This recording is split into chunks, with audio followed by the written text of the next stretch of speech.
deux tableaux sur la Smart City. Quand vous demandez à des élus, des gestionnaires de ville, c'est quoi le premier sujet de la Smart City? C'est toujours mobilité. Donc mobilité, vous l'avez vu, voilà, il y a tout. Tout est là, hein, ça marche, voilà. Donc il y a tous les form facteurs pour mettre des gens dans des trucs autonomes. Vous avez les hélicoptères de Dell, vous avez ce vélo-scooter, mais je me suis renseigné, hein, je pouvais monter dessus, d'accord, voler jusqu'à 200 mètres de haut. Comme c'est un truc qui fait moins de 200 kilos, c'est pas réglementé. Mais je dois signer un papier en disant si je me tue, on m'avait prévenu. Mais voilà, donc ça marche. Donc vous avez toutes les histoires de voitures autonomes, en veux-tu, en voilà, des nouvelles formes de vélos, encore un espèce de scooter désert. Ok ? Donc c'est génial, donc tout devrait aller très bien. Et puis, patatras. Robots killing people. Ok, Uber, paf, mars 2018, en Arizona. Le chauffeur, il écrase une dame avec son vélo qui était en dehors des clous la nuit. D'accord ? Et le gars, donc il avait la voiture autonome, le chauffeur était derrière, et comme 99,9% du temps, on lui dit surtout tu fais rien, bah, il faisait comme tout le monde, hein, comme les chauffeurs de TGV, etc. Et il jouait avec son smartphone, et puis vous voyez bien la vidéo, et quand il lève les yeux, oh, il voit la dame, et c'est trop tard, il n'y a pas de réflexe. Et après ça, l'industrie part en cacophonie. 3 semaines après, si vous avez suivi, il y a Waymo, la filiale de Google qui fait driverless, qui annonce une grande alliance avec Jaguar en disant ça y est, on va mettre du driverless dans les Jaguars. Et là, il y a un pauvre journaliste qui va l'interviewer, il dit mais vous n'avez pas vu là en Arizona, il y a un robot are killing people. Et vous êtes fous là, il faut arrêter ça.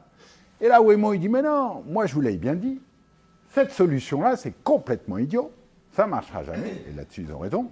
Même les compagnies aériennes qui entraînent leurs pilotes dans des flight simulators, qui les font interdisent de boire, interdire de jouer, tu dors, tu es vigilant. Et ben dans le vol Rio de Janeiro, quand on lui a repassé les commandes parce que la sonde a été gelée, ben, le petit jeune il a eu un mauvais réflexe, pouf, il a craché l'avion. Oui, même le mec comme vous formez, vous pensez bien à un chauffeur de taxi à qui on dit, en plus t'es un repris de prison, repris de justice, pardon. Donc ça peut pas marcher. Et nous, Google, on a toujours dit, driverless, c'est driverless, il n'y a pas de pédale, il n'y a pas de volant, voilà, c'est driverless. Alors de l'autre côté, il y avait Volkswagen Audi qui dit « Mais non, vous savez, driverless des niveaux 1, 2, 3, 4, c'est quand même intéressant parce que ceci, cela... » Donc le public était complètement perdu. Et puis il y avait un autre sondage très amusant. Donc à part, il y a déjà 50% de la population qui dit « J'ai peur, j'en veux pas ». Et aux États-Unis, aujourd'hui, il y a 50% des gens qui achètent une voiture aujourd'hui qui sont surpris des comportements de la voiture. Parce qu'il y a line assist, il y a braking, machin... Et les vendeurs d'automobiles, ils préfèrent vendre l'option pour avoir la moquette un peu plus grosse que expliquer toutes les options qui sont en digital qu'ils ne comprennent pas très bien. Donc, un petit problème. Et là, ce monsieur-là vise Aviram, qui est le monsieur de driverless. Donc, c'est un Israélien qui a créé Mobileye qui l'a vendu à Intel pour plusieurs de milliards.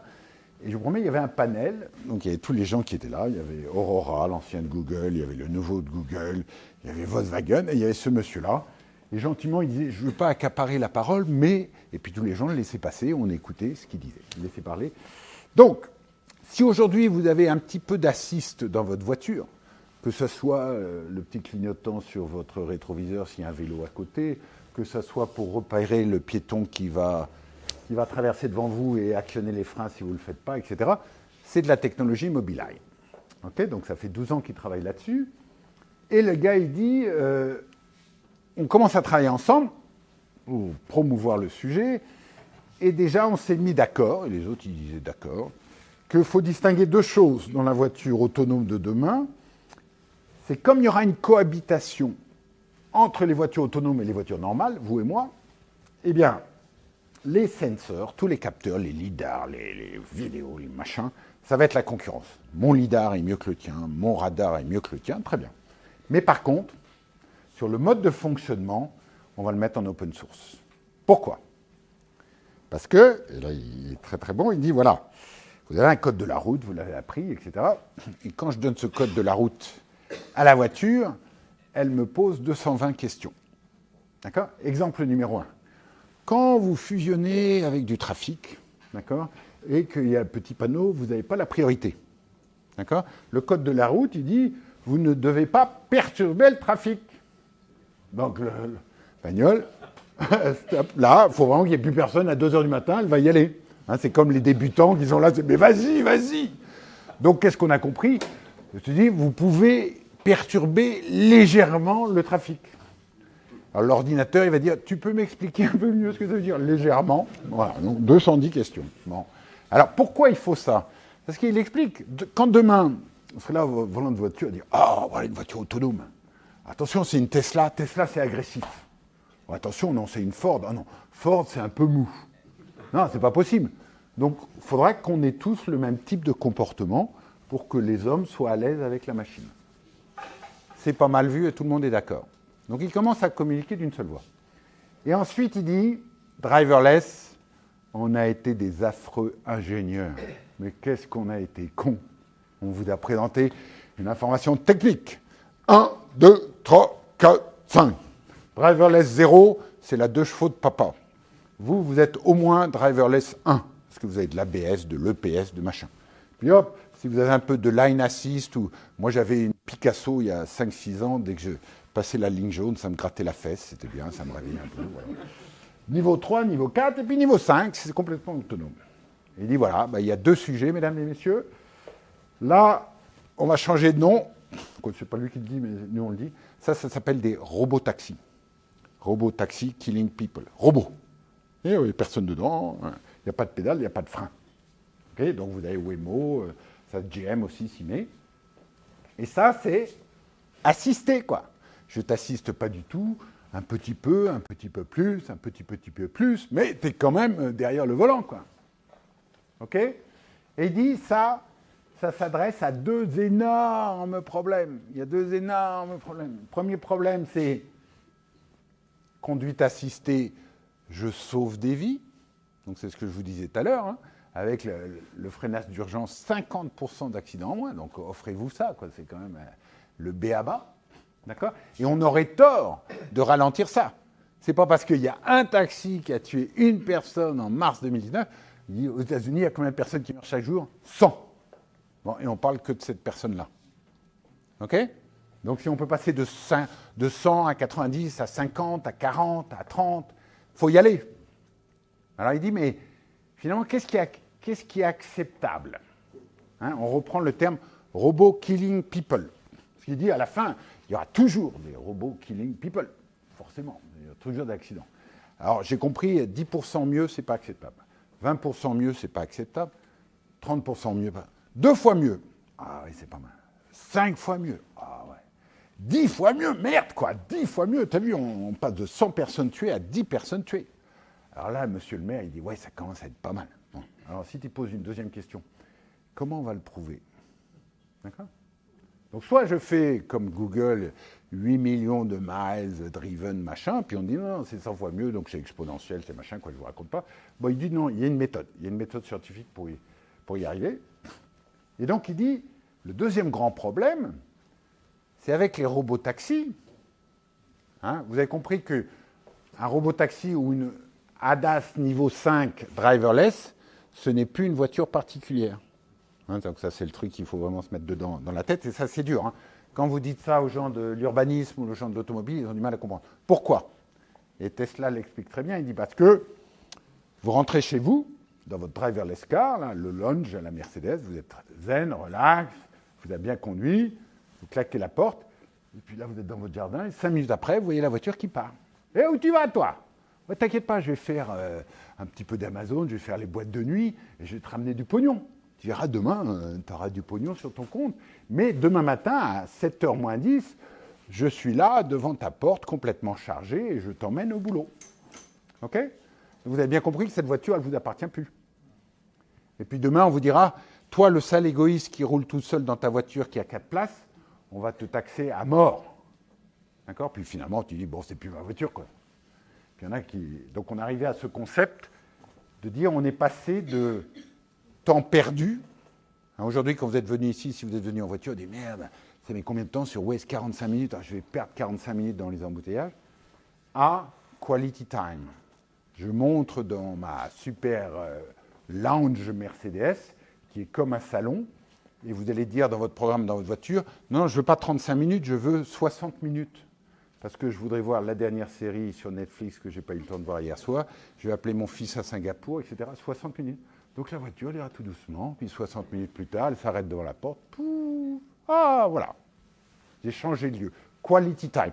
Donc c'est des concepts complètement différents. Alors, ça, c'est ce qu'on appelle en technique, si vous voulez, le form factor. Mesdames et messieurs, ceci est driverless. D'accord ? Bon, c'est un tram. Bon, on a appelé ça un tram parce qu'on a appelé ça un tram. Mais c'est driverless, c'est sans infrastructure, vous voyez. Et puis voilà, là, paf, là, là, là, là. Bon, ça n'existe pas encore, hein, je vous rassure, mais presque. OK ? Bon, en même temps, il y a la ville. Alors, l'intérêt de ce truc-là, bon, c'est driverless, mais c'est surtout, c'est sans infrastructure.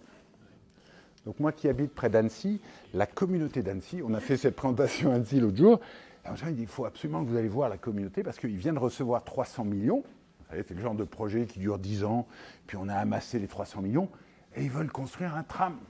Oh, bonne mère. Alors, on va aller voir. On dit, ah oui, vous voulez un tram ? Oh, bah, je suis sûr que vous allez faire un tram sans infrastructure. Mais oui, ça coûte 90% moins cher. Et à Newcastle, ils veulent faire ça. Parce que ce serait dommage de construire un tram 10 fois plus cher, parce qu'il marche très bien, ce tram. Puis surtout, vous ne savez pas, dans 10 ans, les modes de mobilité, est-ce qu'on aura vraiment besoin d'un tram ?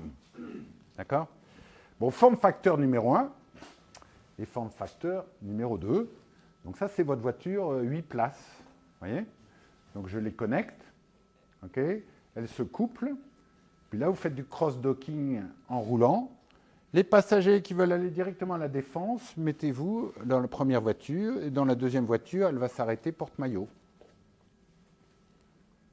C'est rien de science-fiction. Hein, donc c'est en train d'être fait. Donc on espérait qu'ils fassent la même chose sur les colis. Ce n'est pas encore fait. Donc ça, c'est qu'une question de temps. Alors, comment ça va se passer ? Supposons comment ça se passe à Paris. Donc on va dire, ouais, mais attention, il y a ça, mais attention, il y a ça, mais attention, il y a ça. Et puis un jour, je ne sais pas, 2021, on va lire le journal, la ville de Champontou, de 15 millions d'habitants, est passée à cette solution, moins 50% sur la pollution, moins 50%, moins 50%. Et puis il y aura une élection municipale, puis il y aura un candidat vraiment novateur qui dit, nous aussi, on va le faire. OK ? Voilà. Donc c'est des problèmes d'urbanisme. Et si vous rappelez qu'une ville occupe 30% de son espace pour la bagnole, surtout en parking. Si vous enlevez toutes ces bagnoles qui ne servent à rien puisqu'elles ne roulent pas et que vous mettez que des bagnoles qui roulent tout le temps, vous récupérez 90% de ces 30%. Alors vous imaginez Paris sans voiture, hein. Vous vous rappelez l'histoire de Paris avec les chevaux, etc. Bon, voilà. Donc le driverless aujourd'hui, c'est très très beau. Okay. Donc on est persuadé qu'en matière de mobilité, il faut s'occuper d'abord des 20% qui n'ont pas accès à la mobilité, donc qu'ils soient handicapés ou pour des raisons économiques. Hein, je ne peux pas aller prendre un boulot à 30 km de chez moi parce qu'il n'y a pas de transport en commun, puis je n'ai pas de voiture, etc., etc. Donc, là, on a un troisième exemple. Le premier exemple, c'était à Shenzhen. Donc, la très petite vitesse. Driverless, très petite vitesse, ça fait peur à personne. Première application, les balayeuses de rue que vous voyez à Paris, là, puis le mec il est là à 5 à l'heure sur le trottoir. À Shenzhen, ils ont dit, on l'a fait driverless, donc il fait de minuit à 6 heures du matin, à 5 à l'heure, personne n'en parle, ça marche très bien, voilà. Et là, ils ont fait la même chose dans des aéroports. Donc c'est des sièges handicapés. Vous savez, dans les aéroports, vous avez vu le nombre de fois où vous arrivez à l'avion, à la passerelle, il y a tous les mecs qui attendent avec leur chaise pour emmener la personne qui doit aller passer de la porte 15 à la porte 42. Puis le gars, il pousse, et puis ensuite on dit, vite, tu vas prendre un autre client. Et ben voilà. Donc les chaises, elles sont driverless. Donc elles vont de la porte 42 à la porte 15 chercher leur client. Quand le client, il est là, éventuellement, s'il veut jouer avec le joystick, il peut jouer avec le joystick. Mais lui, il contrôle, il dit attention, tu ne vas pas rouler sur les pieds de monsieur, attention. Voilà. Donc ça, acceptabilité, gain économique évident pour les aéroports, etc., etc. Voilà pour la partie mobilité.